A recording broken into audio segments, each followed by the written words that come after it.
We welcome you to Dirty Kanza Live, brought to you by the Emporia Gazette and ValuNet. Stay tuned for starting coverage of the Dirty Kanza.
Good morning and welcome to the 2014 webcast of the Dirty Kanza 200, brought to you by the Emporia Gazette and ValuNet. I'm Terry Weiss, coming to you live from inside the historic Granada Theater in Emporia, Kansas. Right now it is just after 5:30 a.m. here and it's about 68 degrees. As the sun begins to rise, in the street below, more than 1,200 riders are gathering for the start of this premier gravel grinding event. At last check, riders from 45 states and 7 countries will be enduring the Flint Hills of East Central Kansas. There are actually 4 races that make up the Dirty Kanza. There's the 20 and 50 mile courses, the 100 called the Half Pint, and the main event, the 200 miles of blood, sweat, and chamois butter. All will begin at 6 a.m. As we await the start, let's find out more about the DK from Matt Fowler and race directors Jim Cummins and Leland Danes. I'm Matt Fowler with Dirty Kanza Live.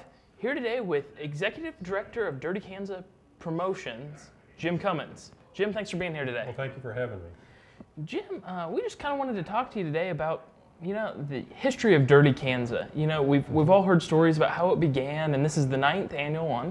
So why don't you just walk us through it? Sure. Well, 2006 was our first year. We were inspired by a similar event in Iowa called Trans-Iowa. Their first event was 2005, and myself and fellow cycling enthusiast Joel Dyke had become aware of Trans-Iowa and just thought, wouldn't it be cool if something like that existed in Kansas, and talked about it and decided we'd try to throw together a little bike race. And that first year we had 34 people show up for the initial Dirty Kanza. Very cool. And I believe you said that was at like a hotel parking lot? Yes, it was very low key. We'd had no pre-registration at all. We just got the word out the best we could, set up shop in a hotel parking lot with one easy up awning, a clipboard and a pen, and hoped a few people would show up. Very cool. How has the race changed since you moved it downtown? Well, that was really where we kind of went from, just a kind of a side event, if you will, to kind of I won't say a bigger production, but a more widely recognized, more successful event. Is we decided to move it downtown and to try to see if we could get the city of Emporia behind the event, which they obviously have in a very big way. And so it went from being just a bike race to being a week-long festival that celebrates not only cycling, but celebrates Emporia, celebrates the Flint Hills, celebrates a more active outdoor lifestyle type of thing.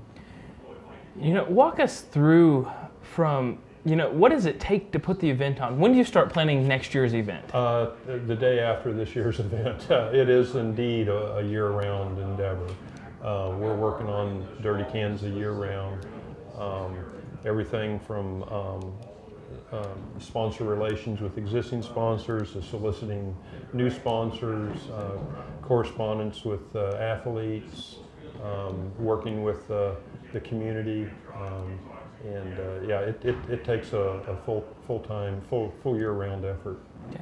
I believe you have 1,200 entries in the race this year. Can you kind of do the breakdown between the 200 and the 100-mile race for me? Sure. Yeah, we actually have a little over 1,200, probably close to 1,270.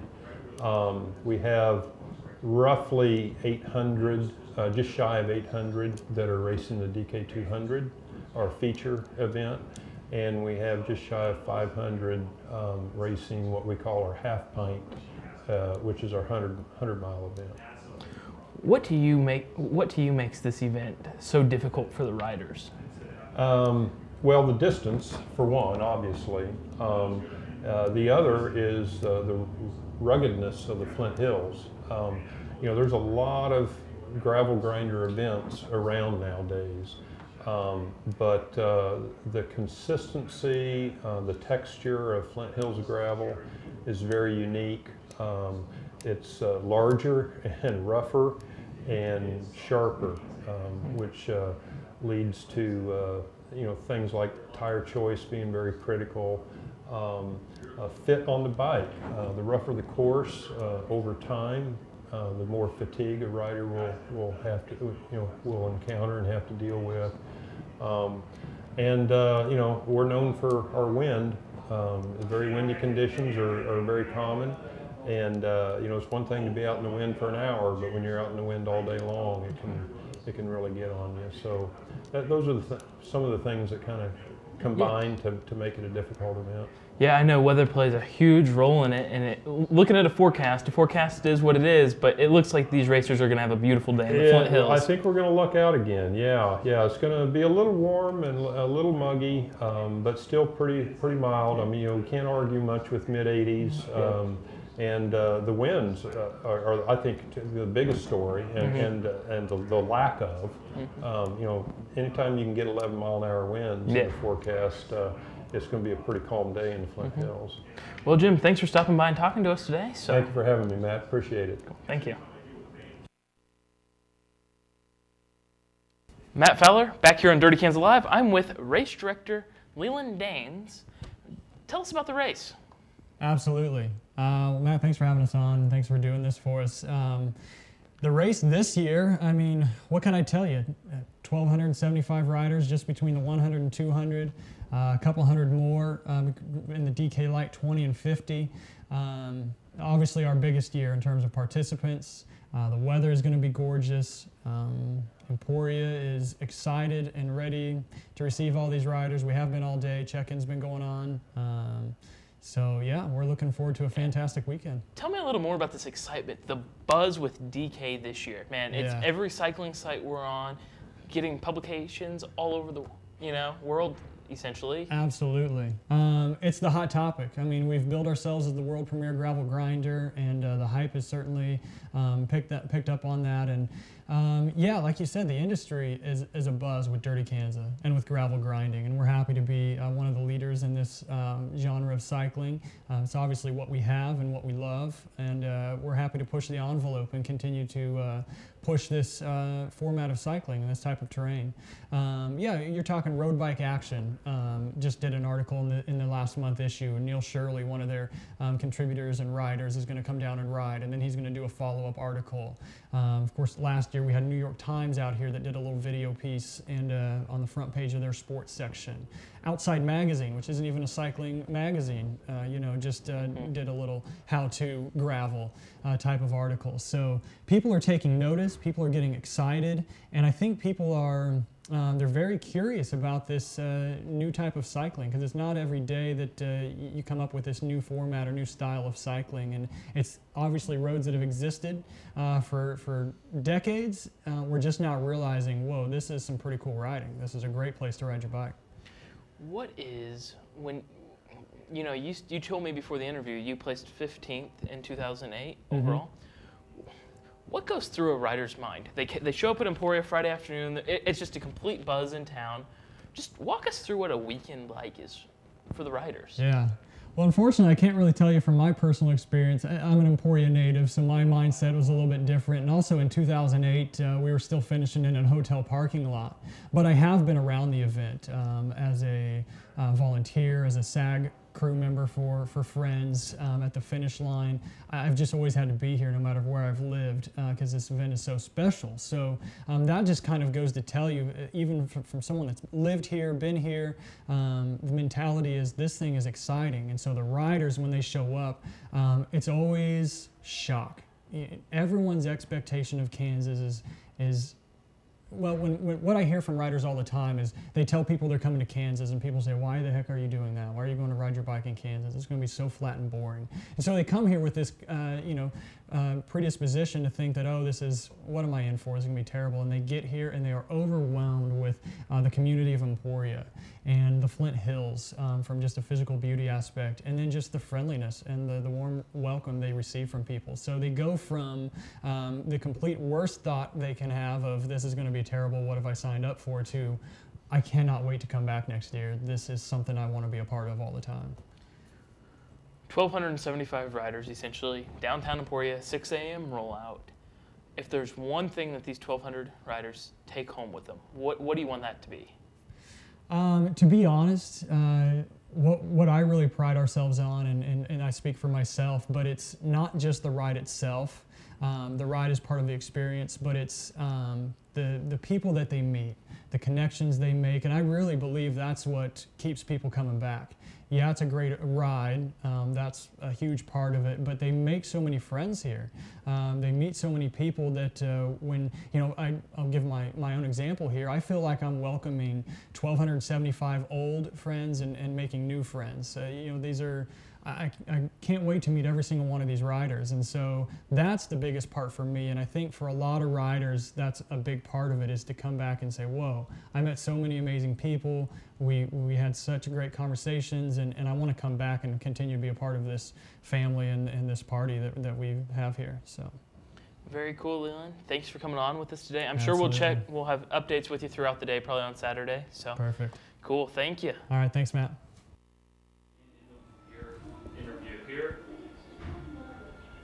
Be sure to join the C-Rec after the race. There's more in stock. Weather, of course, plays a big role in the DK. In past years, the temperatures have been over 100 degrees. Dylan Sherwood is out on the street and has a look at what the riders can expect today. All right, thank you, Terry. As the Dirty Kanza getting ready to go here from downtown Emporia. Currently 64 degrees and mostly clear skies. The sunrise should start as the race starts. Riders should expect nice conditions, cloudy skies throughout. The first riders coming in around 5 to 6 o'clock should have mostly cloudy skies. High supposed to be 84. Should be a slight rain chance, but that hasn't really been a factor. It's just a good thing that there's not that 90 to 100 degree heat like there's been in past races. Back to you in the studio, Terry. Thank you, Dylan. Last year, only about 1/3 of the 1,000 registered riders finished the race. As if making sure your body, bike, and mind can't get you to the finish line isn't enough, to up the ante in 2013, the Race the Sun Challenge was introduced. Salsa Cycles premiered its documentary about the challenge at last night's pre-game meeting for the DK cyclists. You can watch it here now.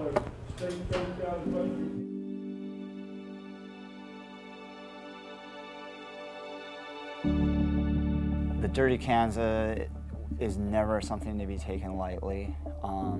It seems to possess an entity of its own that a rider cannot control all of that race.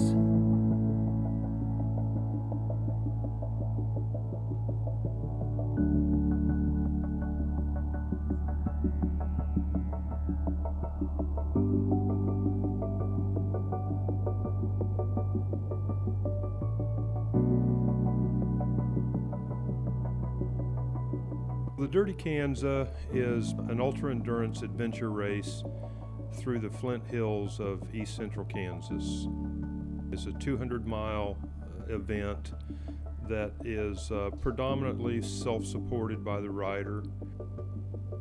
You know, 200 miles of gravel road is going to be a physical challenge. More importantly than that is the emotional challenge that a rider will face. It always, for me, starts with the fear. I feel like I have to go through that door of fear first to find, you know, what's waiting for me. The area is a vast expanse of natural tallgrass prairie, rolling hills, as the name Flint would describe, very rocky. It's a key cattle grazing area. And because of that, you know, it's not heavily populated. It is a very remote area.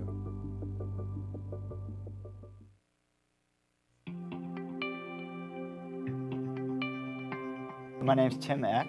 I'm a case manager for a program that works with emotionally and behaviorally challenged kids in the public schools in Duluth, Minnesota. And I'm also a sponsored rider with Salsa Cycles.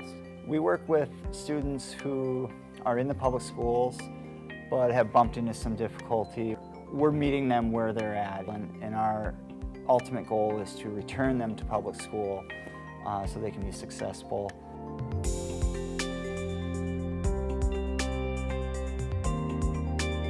Not all of the kids are successful, and so they'll, you know, I don't want to say you just move on, but sometimes you just move on.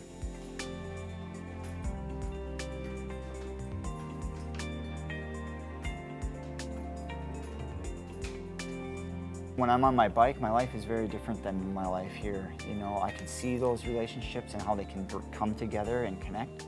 But a lot of me being out on my bike is me getting away from all the things that are so hard at work and difficult and the things that I have grown so used to, I should not be used to. You know, some of these stories are bad stories. And I'll hear them and feel that I've heard them before. So getting out on my bike and you know, taking the 30-mile route home when I could just ride 3 miles to my house, it's not always just about trying to stay fit. You know, it's about kind of sifting through some of that stuff, you know, that's going on at work. When we line up at the starting line, I always see myself as an F-150 Ford pickup lined up against Corvettes and Porsches. The Corvette and the Porsche probably isn't going to make it to the end of a race like Kanza or Trans-Iowa, but an F-150, that truck's going to make it. I mean, it says right on my handlebar, every new bike I get, I tape nitty-gritty, just to remind myself that that's who you are. You know, no matter what happens, you'll always see it through to the end of the day. You know, that's kind of what it takes to be a competitor of Dirty Kanza, is that gritty determination.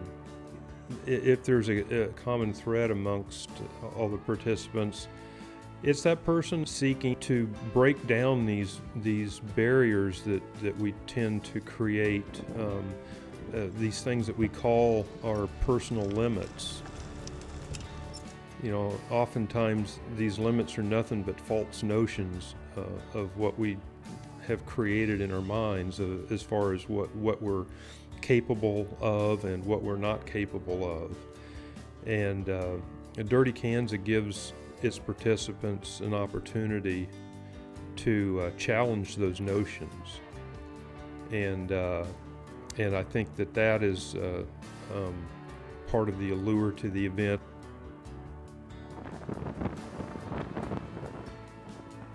I had 2 goals.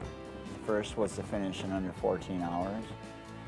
And that would have, to me, I knew that would be really difficult, but my theory is always goals shouldn't be easy and they shouldn't always be met, because then they're not really goals. And the second was to finish before the sun went down. Those were the 2 goals I had. So what happened? 0 for 2. One of the things that adds to the challenge of Dirty Kanza is the flint rock. It's the same rock that the Native Americans used for their arrowheads and their axes. So you can imagine what it can do to a bicycle tire.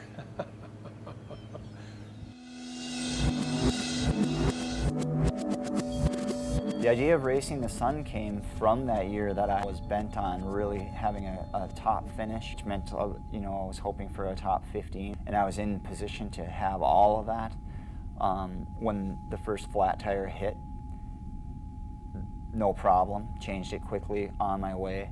One flat tire ultimately led to 5, 3 of which happened in a span of probably 15 minutes. I was absolutely devastated and just sweltering oppressive heat and really honestly thinking about quitting. The race took on a new perspective. It turned to finishing the race. It dawned on me that I still think I could get in before sunset. And immediately I felt energy come back to me. You can do this, but it's going to be close. I said, you're going to race the sun.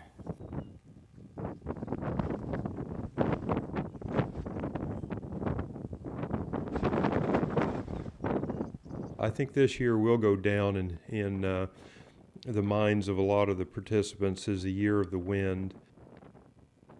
There was probably about a 30-mile-an-hour wind almost all day.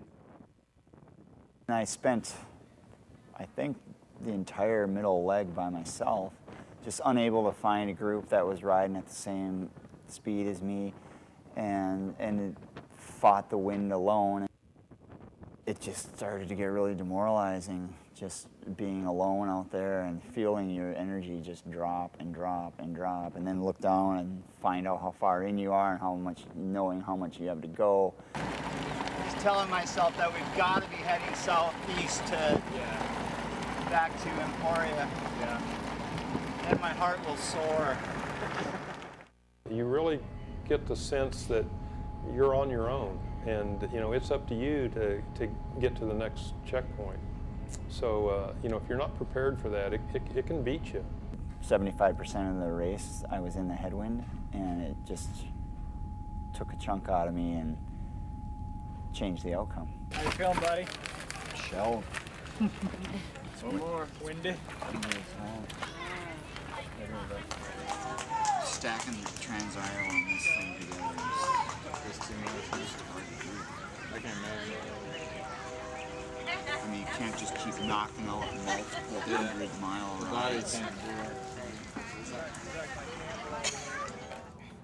You know, it always makes me feel bad to see him hurting, but I just do what I know he needs, I guess, and rub his back and tell him he can finish. I guess I try to be that inner voice that maybe gets lost in his head, like in those moments. Remember, you've done it before. You've done, you know, far more difficult things.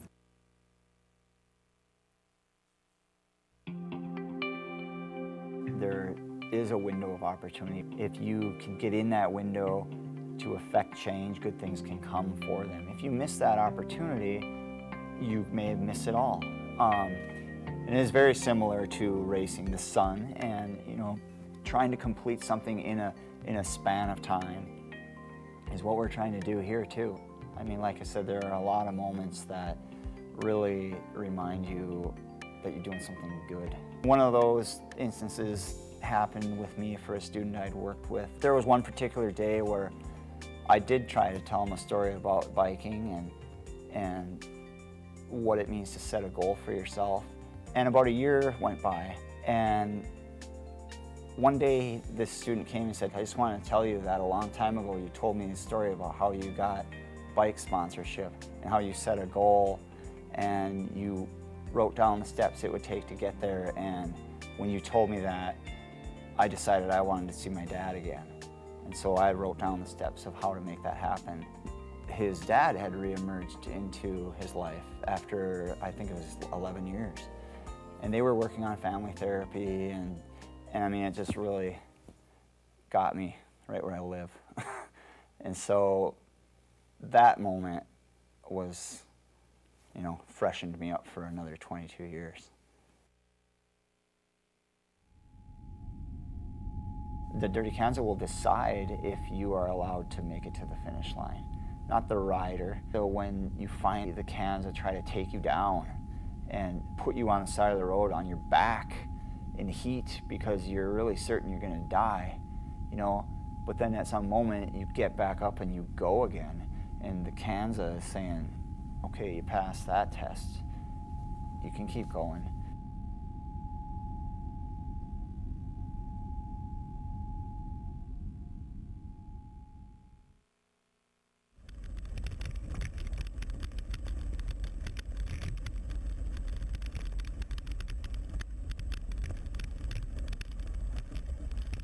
I was all by myself, and the only thing I could see was green and blue and a strip of gravel. No other riders, no telephone lines, no telephone poles, no fences.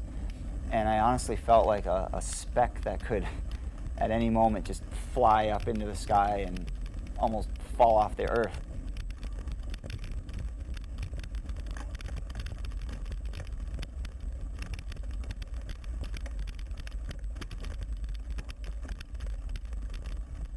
I was the only one seeing that at that moment, and no one else could feel what I was feeling, and that's something that Kanza can give riders, that feeling of, you know, this is for you and it's for you only. And that's where Kanza has a whole bunch of that wrapped up inside of it,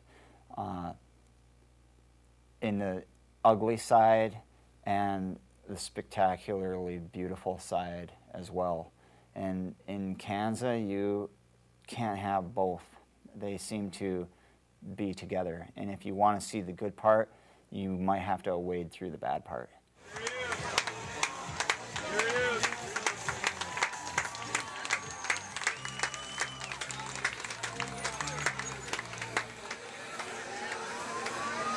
It's still light out.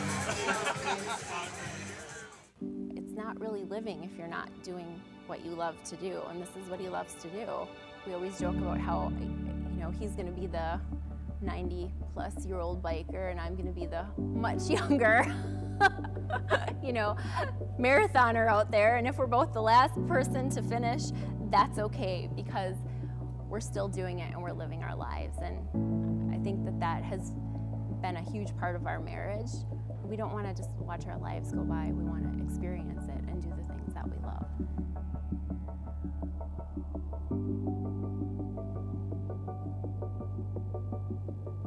So there's one guy I work with who always asks me this, how long do you think you're going to keep doing this? And I don't really like to think about that, and I don't ever really answer him, because I don't see it an end. If I had my choice, it never would. And I would just keep doing it and doing it and doing it and doing it. And, you know, I'd be in my 80s and trying to make those cutoffs.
As getting ready to go, we're about under 2 minutes to go before the DK 200 goes on.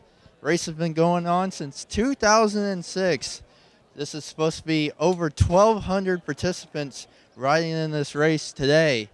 Like I mentioned a little bit ago, nice weather, not as humid as it's been in previous races, as we might see riders come in around 5 o'clock, 6 o'clock range, as the checkpoints, there's a checkpoint down in Madison which is the first checkpoint. Then they'll go from Madison to Cassidy, and then they'll go from Cassidy to Cottonwood Falls. They'll go up north into Morris County, into northern Lyon County, and come back in from the Americas areas. As we're going to get ready for the start of the Dirty Kanza 200 here from downtown Emporia, Kansas. Hi, you're seeing the Dirty Kanza live at Emporia, Kansas, brought to you by ValuNet and the Emporia Gazette. Well, the national anthem has been sung, the barricades at the start removed, and the rollout is about to begin. We have a number of cameras outside for you to see. There are also cameras along the course, and stay tuned here all day long. You may see a rider you know, or you can just watch the riders and see the terrain of Kansas is not as flat as you thought it was. The weather is clear this morning. The forecast is just partly cloudy, no rain. About a week ago we had a lot of rain on Saturday, but the roads are clear. There was a heavy dew this morning, but that's good. It'll keep the gravel in place for a while. And besides watching here all day long, you can follow the DK today at hashtag DK200. Again, that is hashtag DK200. At 5 p.m., we'll have interviews here in the studio with riders, and we'll find out what compels them to do this. In 2006, this started with just over 30 riders meeting in a parking lot here in Emporia, and now we have over 1,200 riders packing the streets outside in its 9th year. Right now it's about 64 degrees. The temperature has dropped a little bit. You can hear the sounds of the people excited outside. I can see riders outside the window packed in. Just heard a gravel advisory south of town where some loose gravel is on the blacktop right before they go to the dirt. And back here down on the street, as 10 seconds ago, as everyone getting ready to go for this gravel intense 200-mile race. 3, 2, 1, let's roll. And they're off. Dirty Kanza 200 is underway, the 2014 edition.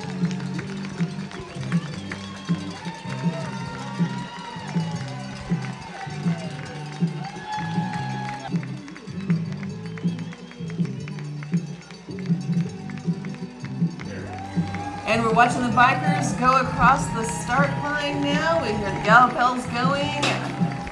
Blocks and blocks of bikers are making their way past. Good turnout this morning for observers. We have a full bunch of media on top of the marquee here at the historic Granada Theater in downtown Emporia. Plenty of cars were parked along the street as of 5 o'clock this morning. Lots of people coming into town the last 24 hours, and every kind of vehicle with a bike rack is parked along Main Street. We'll be seeing these riders. The elite ones will be finishing between 5 and 6 p.m. tonight. That's what we're expecting. I believe cutoff is at 2 or 2:30 tomorrow morning. So these riders have a heck of a day outside.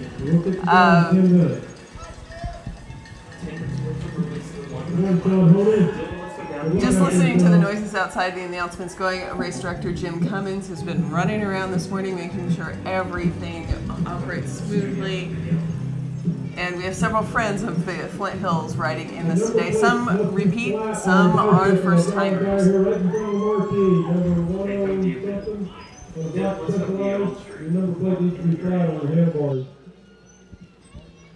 As the 200-mile race has begun, as the lining up for the half pint, the 100-mile race, they will go about the same distance as the 200-miler. They'll go the same route, kind of, but then come in, but they'll take the shorter trip around the two.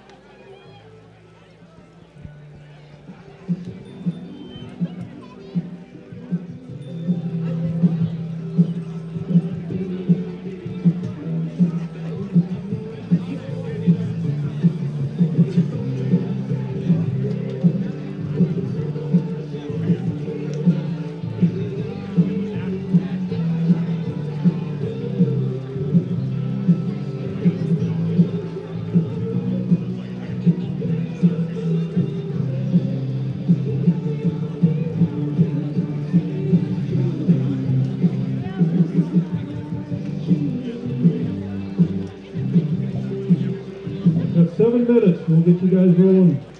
7 minutes.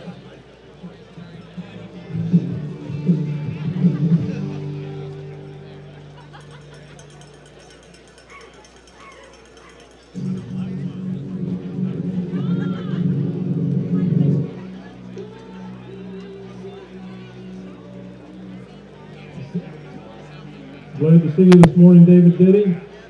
Good luck out there.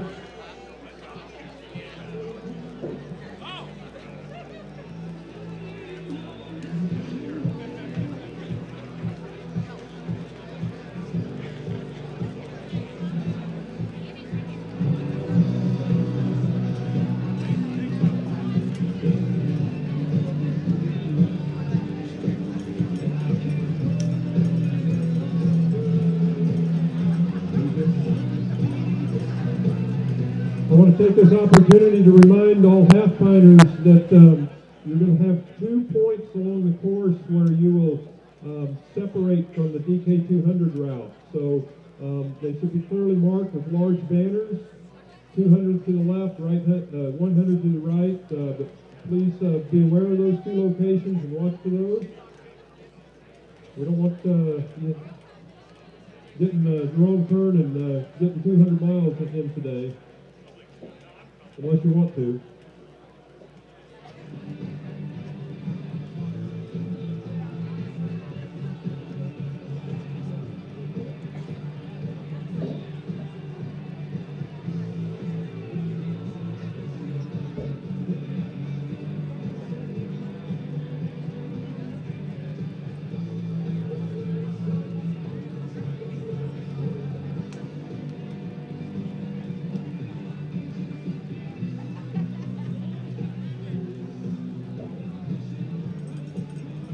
Five minutes to go, folks. 5 minutes.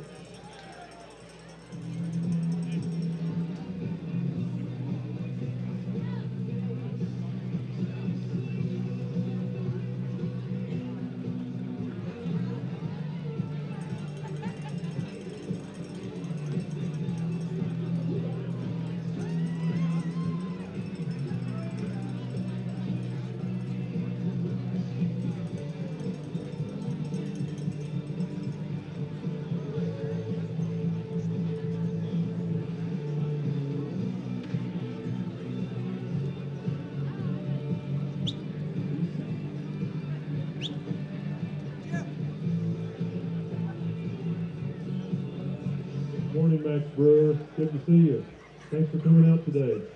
Good luck out there.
Three minutes to go, folks. 3 minutes.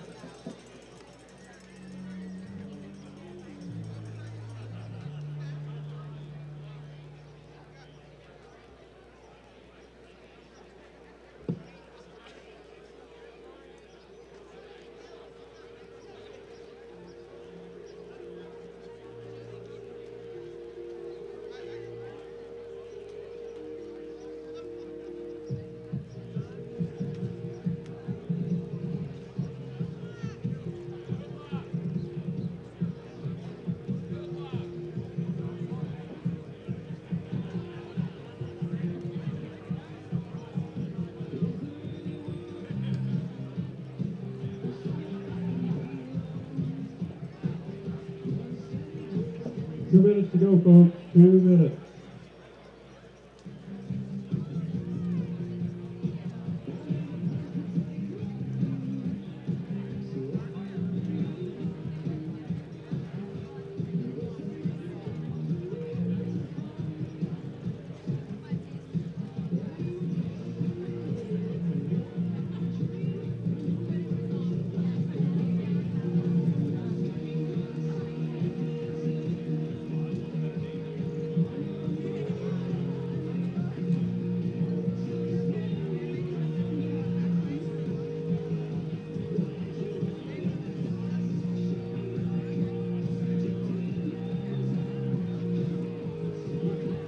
As the excitement for the DK 100, the DK Light, as that's getting ready to go.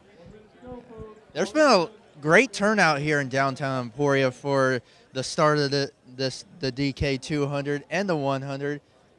I mean, the Granada Coffee Company busy as usual when the Dirty Kanza happens. I mean, just a great turnout, like all the people down here. Hope everyone comes down to the block party to see these riders come in after a gruesome 200 miles later on this afternoon. Remember, the block party's from 5 to midnight, and I think it's a 3-block stretch of Commercial Street from between 6th and 9th, the finish line here in the 800 block of Commercial. Back to you in the studio.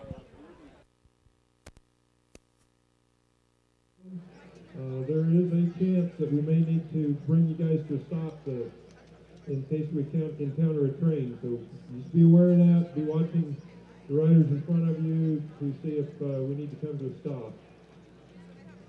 Okay, I'm going to give you a 10-second countdown and we'll be on our way. So we'll roll in 10, 9. As the DK 100 get ready to roll out here from downtown Emporia.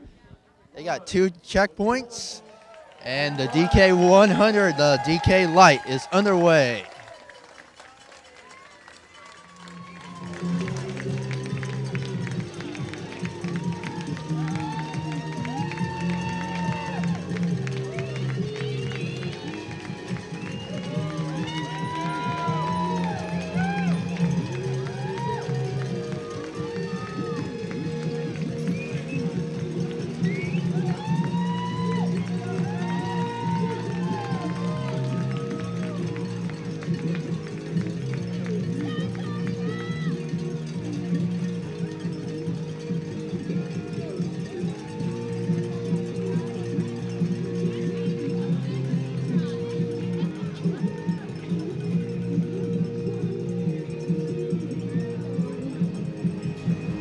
With the rollout of the half pint, we will bring this morning's broadcast to a close, but you can stay tuned all day long to watch the riders make their way through the Flint Hills of East Central Kansas.